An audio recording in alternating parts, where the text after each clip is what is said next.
ఉమ్మడి రంగారెడ్డి జిల్లా కాంగ్రెస్ రాజకీయం ఇప్పుడు రాష్ట్ర రాజకీయాల్లో హాట్ టాపిక్ గా మారిందా అంటే అవుననే వార్తలు వినిపిస్తున్నాయి. జూన్ నెలలో పూర్తిస్థాయి మంత్రివర్గ విస్తరణ ఉంటుందనే ప్రచారం జోరందుకోవడంతో జిల్లాకు చెందిన కీలక నేతలు తమ ప్రయత్నాలను కొనసాగిస్తున్నారు. ఒకవైపు మొదటిసారి మంత్రి పదవి ఆశిస్తున్న ఎమ్మెల్యేలు, మరోవైపు అసెంబ్లీ స్పీకర్ గా బాధ్యతలు నిర్వర్తిస్తున్న నేత కూడా మినిస్టర్ పోస్టుపై కన్నేయడం రాజకీయ వర్గాల్లో కొత్త చర్చకు దారితీసింది. అసలు ఉమ్మడి రంగారెడ్డి జిల్లాకు మంత్రి పదవి దక్కుతుందా? దక్కితే ఆ అదృష్టం ఎవరిని వరించనుంది? ఇందుకే మంత్రి పదవి ఆశిస్తున్న నేతలు ఎవరు? ఆ వివరాలపై ఓ లుక్.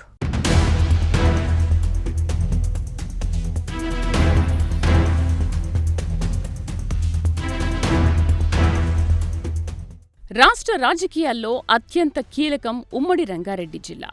హైదరాబాద్ నగరానికి ఆనుకుని ఉండడంతో రాజకీయ, ఆర్థిక, సామాజికంగానూ ఈ జిల్లాకు ప్రత్యేక ప్రాధాన్యత ఉంది.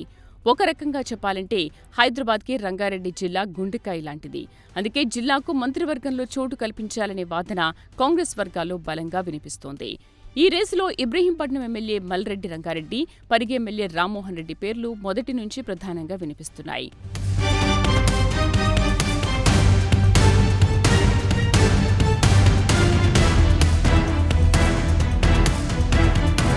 తమకు మంత్రి పదవి దక్కాల్సిందేనని, జిల్లాలో పార్టీ బలోపేతానికి ఇది అవసరమని వీరు జాతీయ నాయకత్వం వద్ద పదే పదే తెలియజేస్తున్న విషయం తెలిసిందే.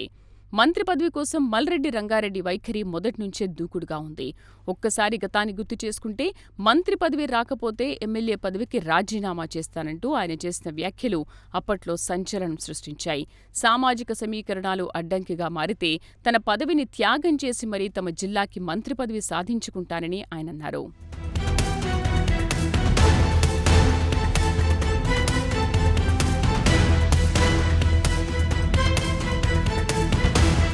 మరోవైపు పరిగి ఎమ్మెల్యే రామ్మోహన్ రెడ్డి కూడా సీఎం రేవంత్ రెడ్డి నుంచి జాతీయ నాయకత్వం వరకు అందర్నీ కలుస్తున్నారు.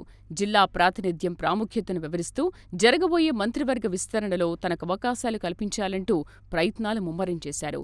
ఇటీవలే ఏఐసీసీ అధ్యక్షుడు మల్లికార్జున ఖర్గేతో పాటు పార్టీ అధినేత రాహుల్ గాంధీని కలిసి కూడా తన మనసులో మాట తెలియజేశారు.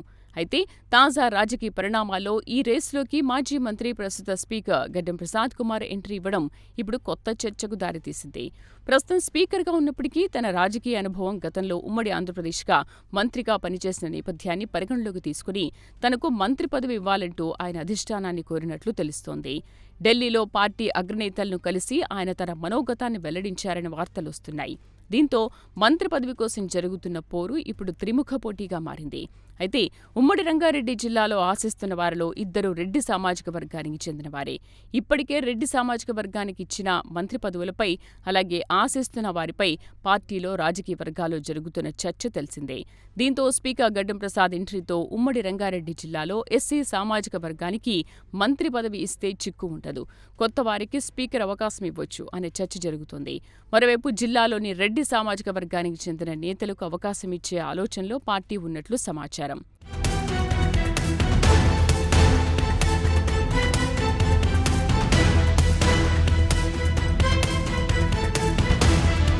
మొత్తానికి ఇప్పుడు అందరి చూపు సీఎం రేవంత్ రెడ్డి నిర్ణయం మరియు జాతీయ నాయకత్వంపై మళ్లింది.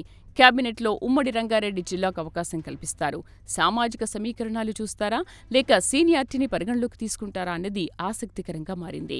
ఈ మార్పులతో అనేక మార్పులు ఉండబోతున్నట్లు తెలుస్తోంది. ఒక సీనియర్ నాయకుడిని స్పీకర్ చైర్పై కూర్చోబెట్టే అవకాశాలు ఉన్నట్లు సమాచారం. మరి జూన్ నెలలో జరగబోయే మంత్రివర్గ ప్రక్షాళనలో ఈ ఉత్కంఠకు తెరపడనున్నట్లు పొలిటికల్ సర్కిల్లో చర్చ జరుగుతోంది. మంత్రివర్గంలో చోటు దక్కించుకునే మల్రెడ్డి రంగారెడ్డా, రామ్మోహన్ రెడ్డా, లేక స్పీకర్ గడ్డం ప్రసాద్ కుమారా? స్పీకర్కి అవకాశం ఇస్తే స్పీకర్గా చైర్పై కూర్చునే సీనియర్ నాయకుడు ఎవరు అన్నది తేలాలంటే మరికొద్ది రోజులు వేచి చూడాల్సిందే.